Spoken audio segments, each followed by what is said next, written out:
वो नहीं चाहता था कि टीना का फर्स्ट टाइम बुरा हो। तुमने मुझे पहले क्यों नहीं बताया कि तुम्हें इन सब चीजों का एक्सपीरियंस नहीं है? इसमें मैं तुम्हें क्या बताती, मुझे लगा कि तुम्हें ये खुद पता चल जाएगा। टीना ने काफी कंफ्यूज होकर लड़कियों वाला ही जवाब दिया और आगे पूछा, जो भी हो, क्या अब हम आगे नहीं बढ़ने वाले?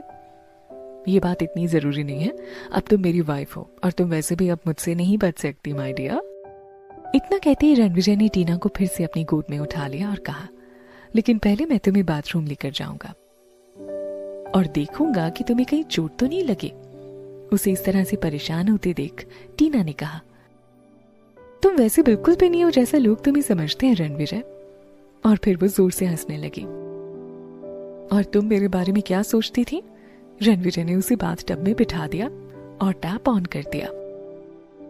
मैं समझती थी कि तुम किसी डिक्टेटर की तरह हो। तुमने पूरी एंटरटेनमेंट इंडस्ट्री को अपने कंट्रोल में किया हुआ है और तुम किसी दूसरे इंसान की फीलिंग्स के बारे में भी नहीं सोचते हो। ठीक है, अब से मैं सबके साथ ऐसे ही रहूंगा, मगर तुम्हारी बात अलग है। तुम मेरी वाइफ हो और मेरा यकीन मानो, मैं हमेशा तुम्हारे साथ प्यार से पेश आऊंगा। मैं हमेशा तुम्हारा ख्याल रखूंगा और तुम्हारे सामने अपना असली चेहरा ही दिखाऊंगा।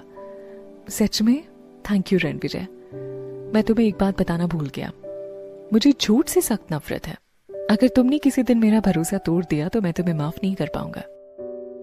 टीना बाथटब में बैठी हुई थी, उन दोनों की नाक एक दूसरे से टच हो रही थी। हाँ, मैं भी कुछ ऐसी हूं, हम दोनों के बीच काफी सारी चीजें मिलती हैं, टीना ने हंसकर कहा। अपनी पहली रात पर बेशक उन दोनों के बीच फिजिकल रिलेशन नहीं बन पाए थे, मगर उनके दिल और आत्मा जैसे आज एक दूसरे के काफी करीब आ गए थे। अगली सुबह सूरज की किरण किसी फूल की तरह उसके चेहरे पर आकर रुक गई। उसने धीरे से अपनी आंखें खोली, मगर उसके पास कोई भी नहीं था। ये देखकर टीना बहुत हैरान हो गई। उसे लगा था कि रणविजय पहले ही वहां से चला गया है, मगर वो कमरे के बाहर हॉल में उसका इंतजार कर रहा था और कुछ डॉक्यूमेंट्स पढ़ रहा था।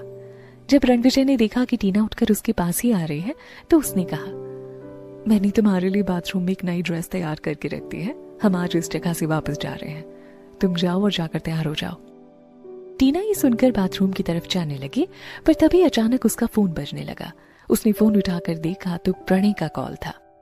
रणविजय की तरफ देखते हुए उसने वो कॉल रिसीव कर लिया।